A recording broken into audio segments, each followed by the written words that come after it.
Who is the scariest person you know IRL? I was a writing tutor in college and there was this tiny senior Vietnamese man named Natnam who would come to me for help with his English 101 writing assignments. Super nice, quiet man, militantly polite and humble. They got a prompt along the lines of write about a memory you'll never forget. He handed me his essay to check over and it was a 4-page description of how he used to crawl through tunnels and stab people. He described coating himself in mud so thick he would blend into the walls. One story involved him silently moving through a room of sleeping soldiers and killing each one. His writing was New English speaker matter-of-fact descriptions of what killing people with a knife is like. Like, on Thursday, I killed 3 at the entrance, then the doctor and his patient, then the 4 youngsters in the big room, then I killed the radio man. They were eating so I had some rice and fish, then I killed the 2 men at the back entrance. Then I left and rode my motorcycle to my mom's house and we played cards. Guy who was in my friend group in high school. We were kinda the weird geeky kids, but this guy was on a totally different level. He would go cruising around and look for the little roadside memorials that people around here will put up when a loved one is killed in a car crash. Generally they consist of photos, stuffed animals, St. candles, maybe something seasonal for a holiday. This guy would check out the photos to see if the victim was a cute girl, and if so would steal the photo and add it to his collection. He had a dozen or so that he kept in his wallet, like your grandma carries around to show her friends. He knew all of these dead girls' names, personal details from obituaries, yearbooks, whatever he could find. He would talk about these girls like they were his girlfriends. I met this new girl named Jenny, we're going to get together this weekend. Sometimes he took the stuffed animals from the memorials as well, but only if he thought they had actually belonged to the girls. How could he tell, you ask? He would smell them.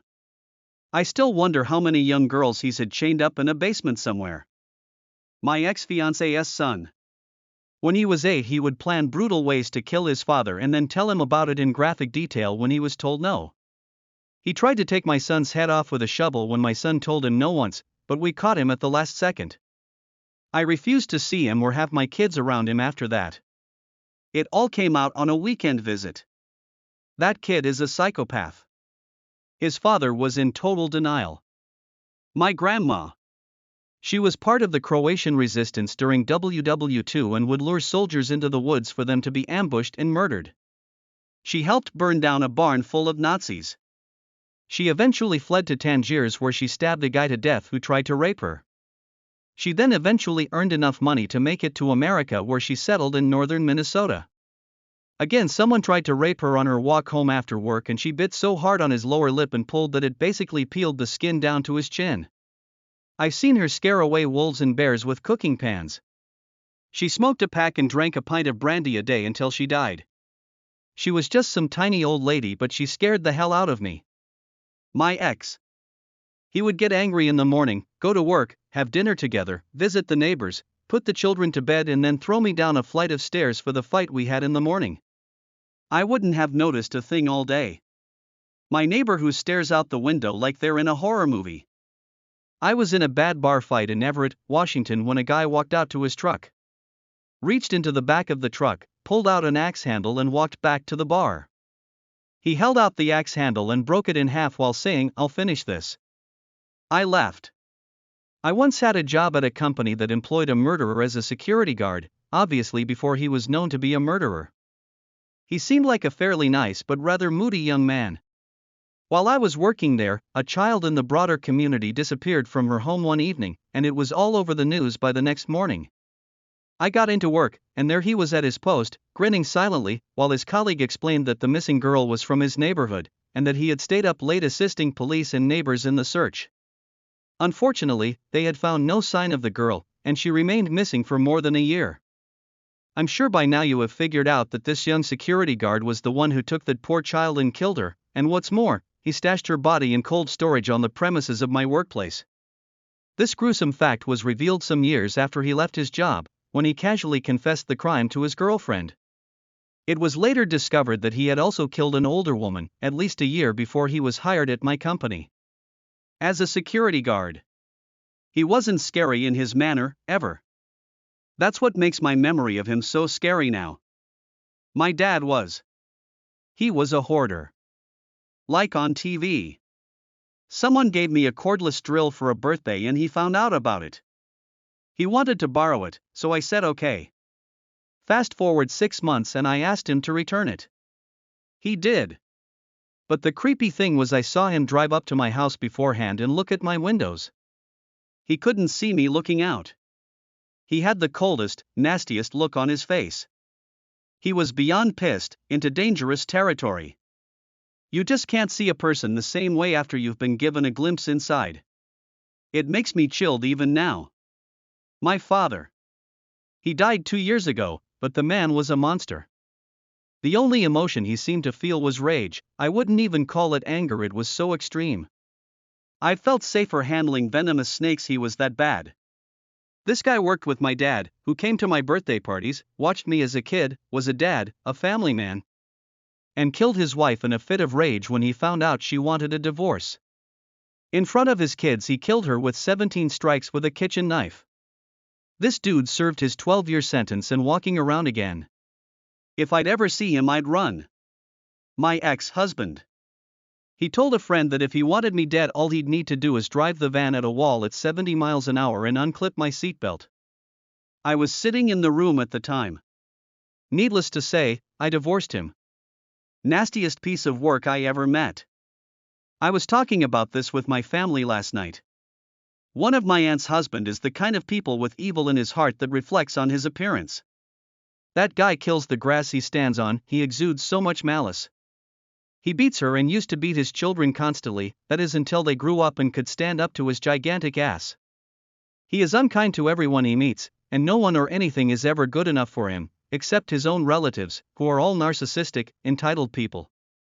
He is a cold, mean, manipulative bully control freak who believes cruelty is honesty, can't ever do any wrong, believes he is a righteous one, maintains a facade of calmness, but if you bother to look twice, you can see he is a spring waiting to kick off. He will resort to threats and then violence if people call him out and tell him to fuck off with his bullshit. The kind of person dogs growl at when they see him, and kills off any harmony by walking into any place. I truly hope my aunt leaves this waste of life. We've tried to help her, but she sees the good in him. He is a school director. How he's held onto that job can only be explained by how much of an asshole he is. My aunt. She lost a leg in an accident and is confined in a chair. One time a guy gave her a little push up a ramp to help her out. I can understand why she would not like this, but she was so angry she berated him, then jumped out of her chair and bit him on the leg. She terrifies me. My Muay Thai coach. He's the kindest, most understanding, calm, collected dude I know. He is a fucking savage at Muay Thai. The speed at which he moves and strikes and thinks is incredible. My aunt's ex-husband killed someone while driving drunk in the 90s. Years later, after they had divorced, he ended up kidnapping and raping a college student. He had a temper and I always knew he'd snap one day. My best friend's dad. He was the kind of guy who would stop to kill kittens while driving his kids to school. Used to take long hunting trips in the Pacific Northwest every other month. I keep trying to convince her to do a DNA test and upload it because I'm dead certain his DNA is in a cold case evidence locker somewhere. I work at a top security mental hospital. I know a few ex-cult leaders, killers, cannibals, and a lot of interesting people. One of the most dangerous guys we have is on one-to-one with a PNA. A nurse's assistant. One-to-one means that he can never be unsupervised. He gets in fights and always has a fresh injury. For a while he wore this weird kind of helmet that I think was protecting a head wound. He's actually not such a bad guy. He's silly, and likes to joke around. He just needs his medicine and extra help. I get a fist bump from him whenever we meet. One of my friends. He tried to kill his mom's new husband, shot him 6 times. That case got dropped. He was in prison for about 2 years, gets out and is somewhat responsible for a year. Gets shot. Gets out the hospital, tries to kill the brother of the guy that shot him so he could go back to jail and get the guy that shot him while he's in there. He gives zero fucks. My stepbrother. He stabbed someone to death over $20. And that is just one point in the long, horrific story that is his life. He's been this way since I met him at 5 years old. For anyone curious, I'm pretty certain there was no trauma or anything that caused him to be this way. His brother is a great person. But yeah, some people are just born wrong. G.G. Allen. I shot some video footage of him for a video project done by a friend of mine. His stage antics were gross and disgusting as hell, but were just that, antics. I think he was seriously mentally unbalanced. Just being next to him was unsettling. I'm a big guy, and I like to think I could handle myself in a crisis.